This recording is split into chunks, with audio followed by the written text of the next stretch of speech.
देश में 2011 के बाद होने वाली जनगणना के लिए अधिसूचना जारी हो गई है। केंद्रीय गृह मंत्री अमित शाह ने यह नोटिफिकेशन जारी किया।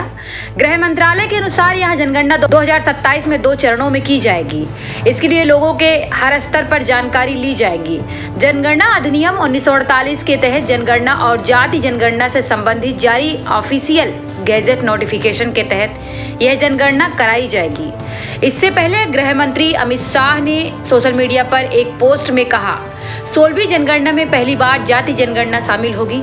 34 लाख गणक और सुपरवाइजर, 1.3 लाख जनगणना पदाधिकारी आधुनिक मोबाइल और डिजिटल उपकरणों के साथ यह काम करेंगे। कितने चरणों में पूरी होगी 16वीं जनगणना, आइए बताते हैं। इस बार 16वीं जनगणना की प्रक्रिया 2 फेज में पूरी होगी।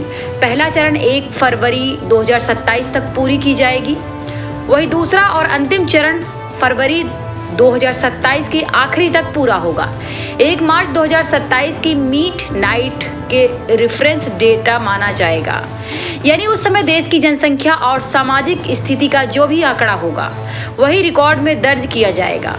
इस दिन के बाद आंकड़े सार्वजनिक रूप से सामने आने लगेंगे। हिमालयी और विशेष भौगोलिक हालात वाले राज्यों जैसे जम्मू कश्मीर, लद्दाख और उत्तराखंड में यह प्रक्रिया अन्य राज्यों से पहले अक्टूबर 2026 तक पूरी कर ली जाएगी।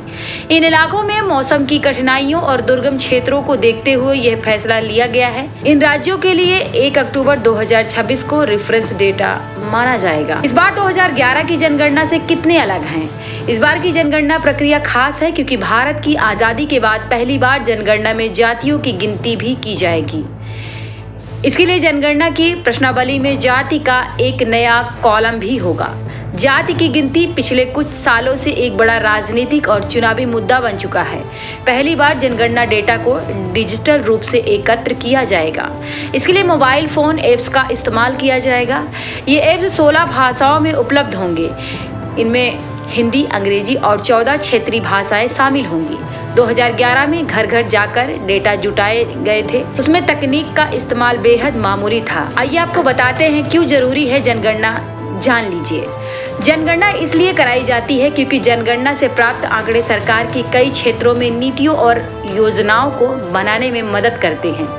जनगणना के आंकड़ों के आधार पर संसाधनों का आवंटन किया जाता है, जैसे कि शिक्षा, स्वास्थ्य और बुनियादी ढांचे के लिए जनगणना के आंकड़े विकास की प्रगति को मापने और भविष्य की योजनाओं को बनाने में मदद करते हैं। जनगणना से हमें जनसंख्या की संरचना जैसे कि आयु, लिंग, शिक्षा और व्यवसाय के बारे में जानकारी मिलती है।